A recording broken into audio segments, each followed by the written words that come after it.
October 14th, 1943. 20,000 feet over southern Germany, the sky is a boiling field of black clouds and fire. 291 B-17 flying fortresses push into a storm of flak so dense that gunners say it looks like flying through wet sand. Below them lies Schweinfurt, the heart of Germany's ball-bearing industry. Without these bearings, no tanks roll, no fighters climb, no trucks move. It's the perfect target, and the most dangerous one in Europe. Inside the lead bomber, navigator Charles Dirnell marks his map as the formation hits the first wave of defenses. The radio crackles. Bandits, 11 o'clock high. Dozens of Me-109s and FW-190s slice through the clouds, attacking head-on. Within minutes, the sky becomes a graveyard. One fortress erupts in flame. Another breaks apart mid-air. Parachutes bloom like paper flowers against the smoke. Every minute costs a crew, 10 men at a time. The mission will last 7 hours. Half the force won't make it home. On the ground, German factory workers run for cover as bombs fall in clusters. Black craters eating into the industrial heart of the Reich. Bearings scatter like sparks. Workshops vanish in shock waves. Yet through the destruction, the bombers keep coming. Rigid, relentless, mathematical. Each aircraft carries 4,000 pounds of bombs and 5,000 parts built by a nation that's learned to turn industry into oxygen. These machines aren't just weapons. They're flying factories, each one the end product of a system that's learned to mass-produce altitude. The cost of the mission? Nearly $25 million in 1943 dollars. The cost in lives? 1,000 airmen. The cost in time? 6 months of planning, 3 continents of logistics, and the weight of an entire economy. But this is the turning point. Because even as the smoke rises over Schweinfurt, the message is clear. The United States is willing to spend anything, money, men, metal, to dismantle the Reich piece by piece. This is how the sky became a weapon. Not through invention, but through investment. $5 billion will soon flow through factories, foundries, and airfields, a sum so massive it will rewrite the laws of industrial war. The bombers over Schweinfurt are just the beginning. They are the first wave of an economic storm, one that will not stop until Germany's machines go silent. Because in the new math of total war, altitude equals annihilation. In 1942, America believed it could bomb with surgical precision. Newspapers printed photos of crosshairs over factories. Headlines bragged that the flying fortress could drop a bomb through a pickle barrel from 5 miles up. It was a comforting myth, the idea that technology could make war clean. But war is never clean. In the early days, bomb groups flying from England missed targets by miles. Crews returned claiming to have hit factories, only for reconnaissance to show bombs scattered across empty fields, forests, and sometimes villages. Wind, flak, and human error made accuracy an illusion. The problem wasn't bravery. It was physics. At 25,000 feet, a 1-degree error in aim meant a miss by half a mile. Bombs fell for 30 seconds through shifting air, and German defenses turned those 30 seconds into hell. Precision, as the Air Force soon learned, was statistical, not surgical. But behind the failure, a deeper system was forming. The Americans didn't give up on precision. They redefined it. They realized the point wasn't to hit every target perfectly. It was to hit enough of them continuously that the Reich's entire economy began to suffocate. The U.S. 8th Air Force in England became a machine built not for individual victory, but for relentless pressure. Each squadron operated like a gear in a vast clock. Bombers, navigators, escorts, mechanics, weather officers, and intelligence teams all synchronized to one rhythm. Destroy Germany's ability to produce, not just its ability to fight. Every failed mission was data. Every error was a refinement. Radar bombing replaced sight bombing. Pathfinder aircraft guided formations through cloud cover. By late 1943, the air campaign had evolved into something entirely new. Not a gamble, but a system of attrition by arithmetic. The U.S. called it industrial warfare from altitude. The Germans called it terror from the sky. Both were right. For every factory hit, 5 were disrupted.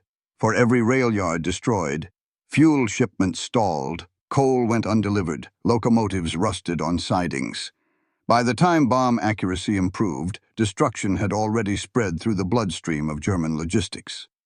The myth of precision was replaced by the reality of momentum. Every mission wasn't a strike. It was a pulse. And $5 billion didn't buy aim. It bought endurance. Precision didn't win the air war. Repetition did. Because a single accurate bomb might cripple a building, but 1,000 inaccurate ones could cripple a nation. And soon, that nation would be Germany. When the United States entered the war in December 1941, its Air Force ranked 17th in the world, smaller than Romania's, less experienced than Italy's. By 1945, it had become the largest and most complex aerial armada in history. That transformation didn't begin with pilots. It began with contracts. In the spring of 1940, before a single bomb fell on Pearl Harbor, the War Department allocated $5 billion to a single goal: make the sky American. The number was staggering. It equaled the combined annual budgets of the Navy and the Army. But money alone was meaningless without machinery to turn it into movement. That's where men like Donald Nelson, Henry Kaiser, and William Knudsen came in. Industrialists turned generals of production. They treated air power as an assembly problem. Knudsen, the former head of General Motors, reorganized the aircraft industry like an automotive network. Components would no longer be hand-built by artisans. They would be interchangeable, modular, and mass-produced. Factories were arranged in a triangle that covered the entire continent. Aluminum from the Pacific Northwest, powered by the Columbia River's hydroelectric grid. Engines from the industrial Midwest, Pratt and Whitney, Wright and Allison turning heat into horsepower. Airframes from California, Texas, and Kansas, Boeing, Consolidated, and Douglas shaping the metal into flight. Every rivet had a record number, every part had a twin. This wasn't just production, it was replication.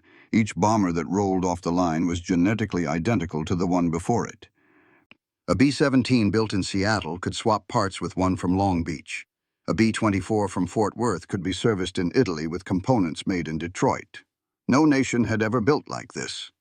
While Germany relied on craftsmanship, master engineers, precision tolerances, unique prototypes, America relied on patterns. It was not an empire of genius. It was an empire of repetition. Every factory was connected to another through teletype and rail. Every worker was part of a synchronized rhythm. Shift whistles blew like artillery, morning, noon, and night. By 1943, this industrial network had become a second army. Boeing Plant 2 in Seattle, Ford's Willow Run in Michigan, Consolidated's Fort Worth plant, together employing over 1 million people. At its peak, the bomber program consumed 1/5 of all American steel, 1/3 of its copper, and more aluminum than the rest of the world combined. Each B-17 cost $240,000 to build, each B-24 slightly less. A B-29 Superfortress cost $600,000, the most expensive single weapon of the war.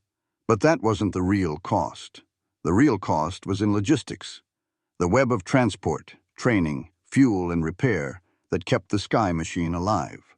The War Department built 200 new airfields in the United States alone, along with 1,200 hangars, 30,000 fuel depots, and 8,000 miles of runways. By late 1943, the United States wasn't supporting the war in Europe. It was manufacturing it. For every dollar Germany spent on a tank, America spent 3 on altitude.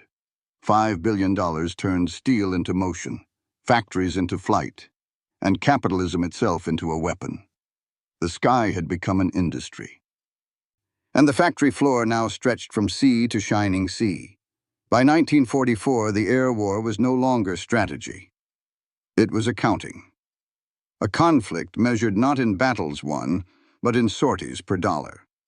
And in that equation, America's math was merciless. A single B-17 Flying Fortress cost about $240,000 to build. The newer B-24 Liberator came in slightly cheaper at $200,000. The B-29 Superfortress, a pressurized four-engine giant with 18,000 horsepower and a 3,000-mile range, cost $600,000 each, as much as an entire destroyer. But the United States wasn't building hundreds. It was building tens of thousands. Between 1942 and 1945, American factories produced 49,000 heavy bombers, 97,000 medium and light bombers, and nearly 300,000 aircraft in total. At its peak, the air industry was consuming 1/7 of the national GDP. That's how $5 billion turned into altitude. The numbers behind that altitude are staggering. Each bomber burned 2,500 gallons of fuel per mission. The U.S. produced 5 billion gallons of aviation gasoline in 1944 alone. Every single week, more fuel was used in the skies over Europe than the entire German army received in a month. War had become logistics at 25,000 feet. Each B-17 carried 4 tons of bombs. Each formation, 300 aircraft, carried enough explosive power to erase a city block every 90 seconds. By the end of 1944, American and British bombers had dropped over 297,000 tons of ordnance on German industry. It was the largest industrial attack in human history. But those numbers came at a cost. A bomber crew's survival rate in 1943 was just 14 missions. The average crewman had only a 1 in 4 chance of finishing his 25-mission tour. By the time the U.S. began attacking deep into Germany, 26,000 American airmen had been killed, more than the entire U.S. Marine Corps in the Pacific. Every mission was an investment. Every pilot, a line item on a ledger of death and endurance. But the system endured because the system replaced itself. While the Luftwaffe built one Me-109 for every 5 bombers it lost, America replaced its losses in weeks. In 1944, factories produced bombers faster than they could be deployed. The skies filled faster than they could be emptied. The Reich was collapsing under arithmetic. By late 1944, Germany's aviation fuel output had dropped 98%.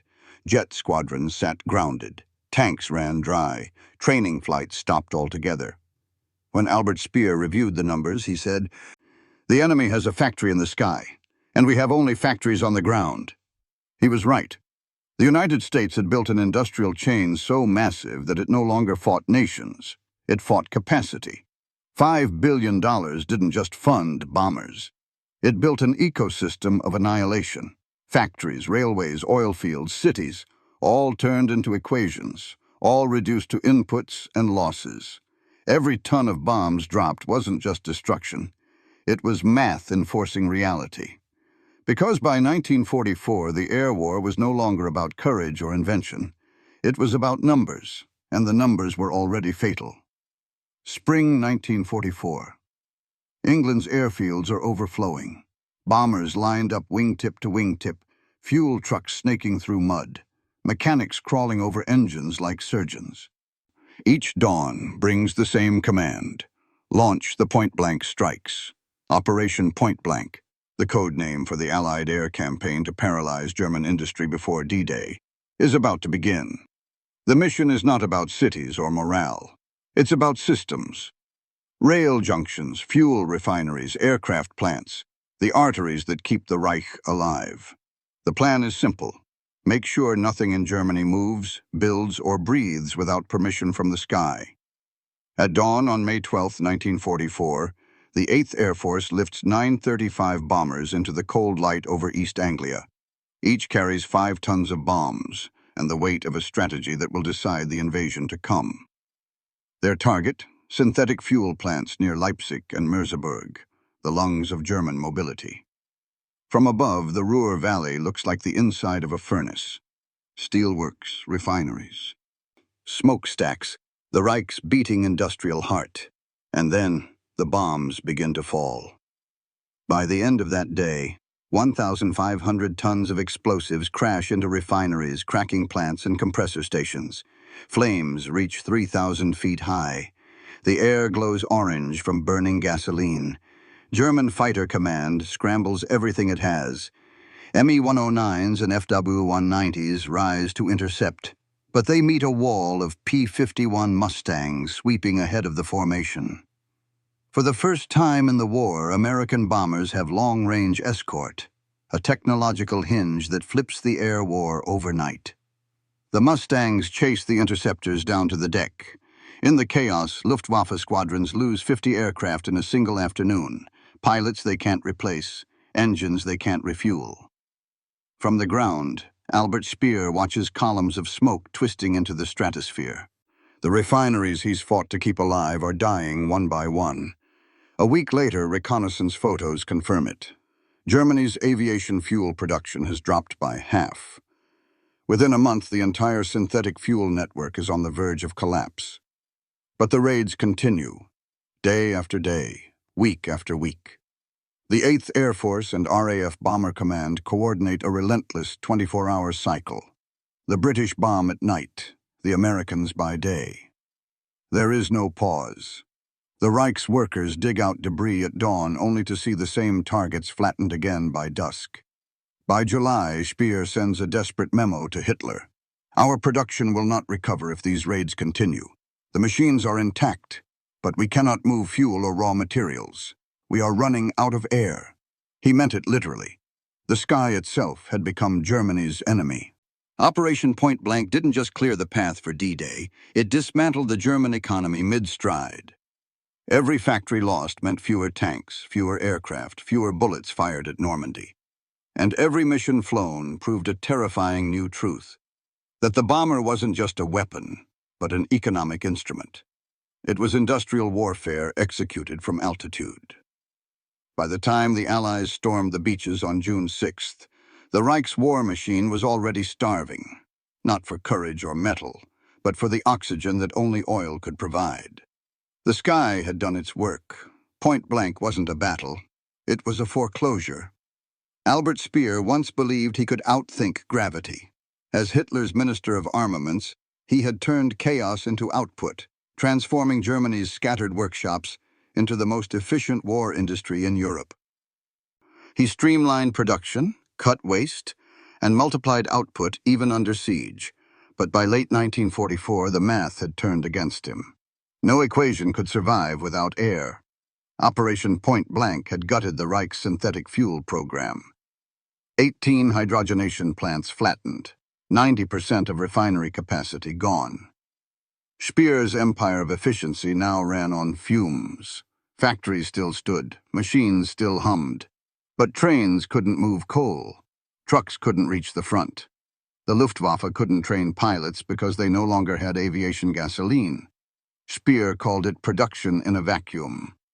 Even when plants were repaired, they couldn't restart. A bombed compressor here, a missing transformer there. Every link broken meant 1,000 workers idle.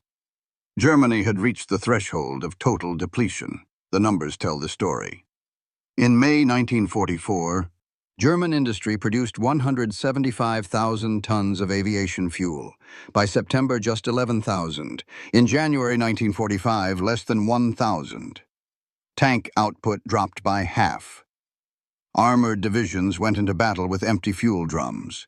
Speer tried everything, decentralizing factories, moving production underground, even dispersing workshops into forests. None of it mattered. The Allies didn't need to bomb every target. They only needed to bomb the connections. Each train destroyed, each refinery scorched, each bridge erased. One less equation balanced. That's collapse math. The deeper Germany optimized, the faster it broke.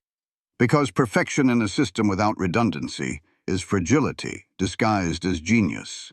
And Speer's machine had no redundancy left.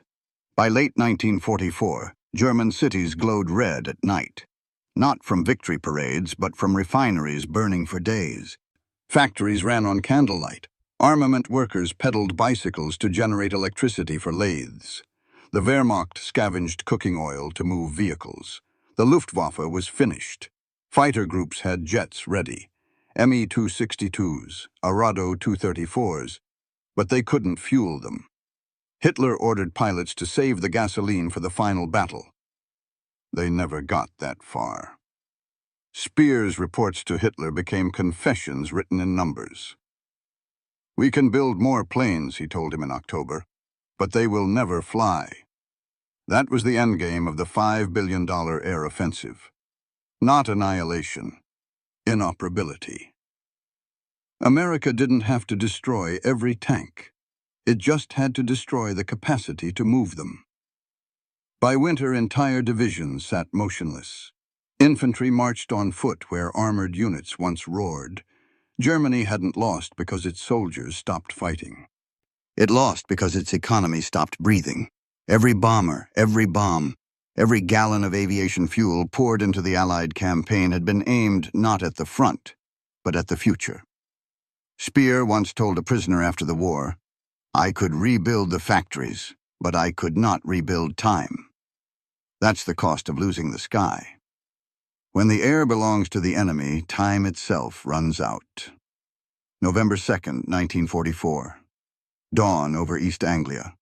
Frost glints on metal, engines cough awake in a low mechanical chorus. The target?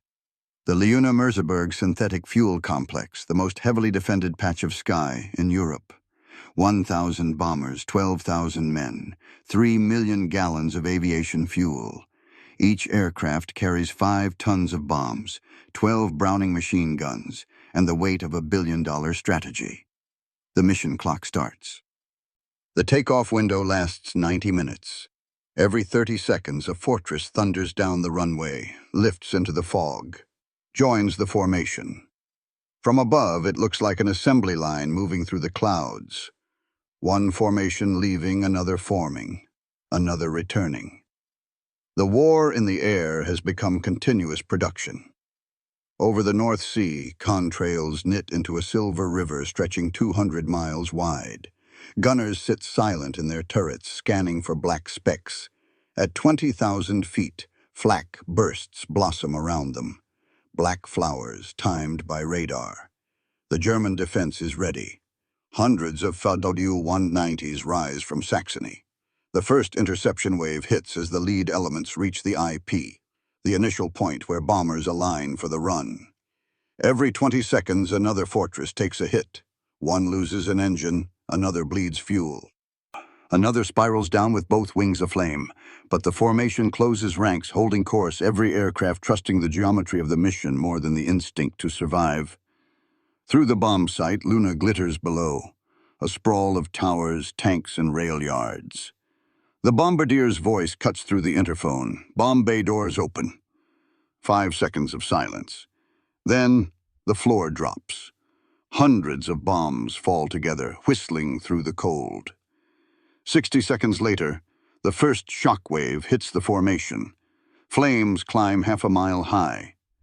The Leuna complex, 20,000 workers, 350,000 tons of capacity, disappears under a curtain of smoke. German radar controllers lose contact with their own aircraft as the smoke columns pierce the stratosphere. By noon, 40 bombers are gone, 400 men missing. Yet the refinery is dead. When reconnaissance returns days later, photos show nothing but craters. Fuel tanks twisted, compressors melted, pipelines broken like veins. Speer's engineers admit it will take 6 months to repair. But there are no materials, no fuel, no time. That single raid burns 14% of Germany's remaining aviation gasoline. Every fortress that made it home returns to the same cycle. Refuel, rearm, repair, repeat. In 24 hours, the line restarts. The losses are already replaced. The mission cost: $25 million in equipment, 400 men, 3 million gallons of fuel. The result? 1/6 of an empire's mobility erased. This is what the air war had become. Not glory, not strategy, but throughput. B-17s over Merseburg were not a squadron. They were a process. One that turned money into altitude, altitude into fire, and fire into paralysis. Every bomber was a moving factory. Every mission was an invoice sent directly to the Reich's industrial heart. And after Merseburg, Germany's balance sheet finally broke. Summer 1944. The war's most expensive idea becomes its most devastating success. The oil offensive, as Allied planners call it, is not a campaign. It's an extinction event. After Operation Pointblank crushed Germany's aircraft production, a new target emerged: fuel itself. Every tank, plane, and truck in the Reich ran on one fragile artery: the synthetic oil plants at Leuna, Pörlitz, and Ploiești. Take those away, and the German war machine becomes a collection of statues. The first strike comes in May. 800 bombers, escorted by 1,000 fighters, hit the Pörlitz refinery on the Baltic coast. The plant burns for 2 weeks. Storage tanks detonate like volcanoes. Workers flee through rivers of flaming oil. The next targets are deeper, deadlier. The Leuna and Bruck's hydrogenation facilities, the crown jewels of Speer's industrial empire. Leuna alone provides a third of Germany's aviation gasoline. By July, it's hit so often that pilots call it the Black Zone. From the air, the entire region looks like a single wound. Reconnaissance shows fires visible from space. Had satellites existed then, they'd have seen them glowing across Europe. Each mission follows the same rhythm: bomb, burn, rebuild, bomb again. No recovery, no reprieve. The U.S. Army Air Forces fly 27,000 sorties that summer, dropping 150,000 tons of explosives. Every target is hit not once but 50 times, and the numbers bleed. Fuel output plunges from 180,000 tons per month to under 30,000. The Luftwaffe starts rationing. Fighter pilots get only enough fuel for a single takeoff and landing per day. Training flights end. Jet engines rust in warehouses. By September, Speer writes in his report, "We are now forced to choose which divisions may move at all. The front begins to disintegrate. Tank divisions abandon their vehicles and fight on foot. Panzer grenadiers hitch rides on horse-drawn carts. The German army, once the fastest in the world, moves slower than in 1918. The effect on the Luftwaffe is catastrophic. Without fuel, even the revolutionary Me-262 jet becomes a hangar ornament. Pilots are grounded for weeks. When they finally fly, many crash for lack of practice. Meanwhile, the Allies refine their own rhythm of destruction. B-24s specialize in refinery strikes. B-17s handle the transport hubs. P-51s sweep ahead, torching fuel convoys and locomotives. Each mission costs millions, but the cumulative damage is incalculable.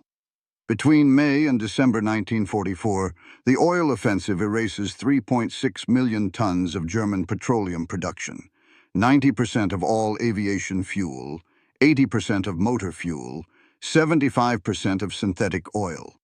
By Christmas, German tanks can no longer retreat, and its last fighters launch on suicide missions. The empire that once conquered Europe on wheels is now a cemetery of steel. A Luftwaffe general later confessed, "The end came not when our planes were shot down, but when they could no longer start." That was the logic of the oil offensive. Not annihilation through battle, but asphyxiation through math. $5 billion in bombers and logistics had done what armies alone never could. They had drained the arteries of a modern empire until it stood still, silent, breathless, and finished. The war on oil was the war on time itself, and in 1944, time belonged entirely to the sky. By the spring of 1945, Germany's factories still stood, but they no longer lived. The machines were intact, silent, gleaming, and useless. Train yards lay in spirals of wreckage, bridges dangled like broken ribs, and tank depots were choked with vehicles that would never move again. The sky had done its work. $5 billion had been turned into altitude, and altitude had turned into paralysis. Germany's cities were not conquered. They were erased from functionality. Essen, Hamburg, Cologne, Stuttgart, each one a cratered equation, not destroyed for vengeance, but dismantled for logistics. The bomber fleets had become engineers of entropy. Every B-17 sortie was a scalpel that cut supply chains. Every B-24 raid removed a gear from the machine. When the last oil train stopped moving, so did the Reich. Albert Speer, reviewing reports in February 1945, wrote in despair, "Production is a fiction. The factories exist only on paper. We are building weapons that will never reach the front." That is the final measure of strategic bombing. It wasn't the destruction of targets that mattered. It was the destruction of connections. Even the Luftwaffe's last miracle, the Me-262 jet, became a symbol of collapse. Dozens sat ready, engines polished, but no fuel to start them. Hitler ordered them to strike the enemy advance. His generals had to explain there was no gasoline to leave the ground. The greatest air force in Europe had been grounded by arithmetic. The Americans had spent $5 billion not on planes or bombs, but on tempo.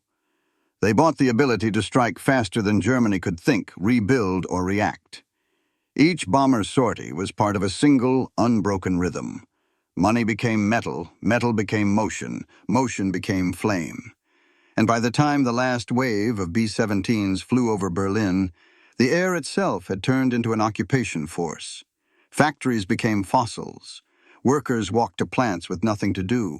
Tanks became monuments before the war even ended. The sky didn't win through courage. It won through continuity. It proved that industrial persistence could crush even genius, that systems beat heroes, that the future of war would belong not to nations that fought harder, but to those that produced longer. When steel met smoke, the world learned a brutal truth. Production is power. Hitler built an empire on movement. America ended it by stopping the movement itself. The bombers didn't conquer Germany. They disassembled it. And from those ashes, a new definition of victory was born. Not how much you destroy, but how much you can sustain. When the guns finally fell silent in May 1945, the war left behind a strange silence. Not the peace of triumph, but the hum of engines cooling for the last time. Runways stretched empty across England and Italy, littered with the ghosts of B-17s and B-24s. Entire bomber groups were disbanded overnight. Within a year, 12,000 aircraft were melted down into scrap. The sky that had cost $5 billion had done its job. But that money had bought more than victory. It had purchased an entirely new civilization. The same factories that built flying fortresses now built commercial airliners. Aluminum that once became wings for war now became the skeleton of the modern world. Bridges, skyscrapers, and passenger jets. The logistical networks that fed the bombers evolved into the arteries of global trade. The air war's legacy wasn't just destruction, it was standardization. The concept of interchangeable parts, modular systems, and synchronized manufacturing became the blueprint for everything from jet travel to computing. The bomber economy became the world economy, and the lesson endured. In every future conflict, Korea, Vietnam, the Cold War, the Gulf, the first phase would always begin the same way, with control of the air. That doctrine was born in the crucible of $5 billion and 297,000 tons of bombs.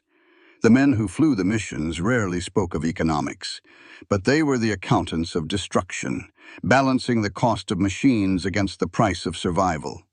Each bomb they dropped was a calculation. Each loss was an entry in the ledger of endurance. Theirs was a war fought in altitude, measured in gallons, dollars, and hours. When Albert Speer stood in his cell after the war and heard the hum of Allied aircraft overhead, he called it the sound of inevitability. That was the true sound of victory. Not cheering crowds, but the steady rhythm of engines that never stopped turning. $5 billion bought more than aircraft. It bought the formula for the modern age, that in total war, supremacy is not about courage or brilliance. It's about systems that never run out of sky. And in that sky, somewhere between destruction and progress, humanity learned the most expensive truth in history. Power isn't built, it's produced.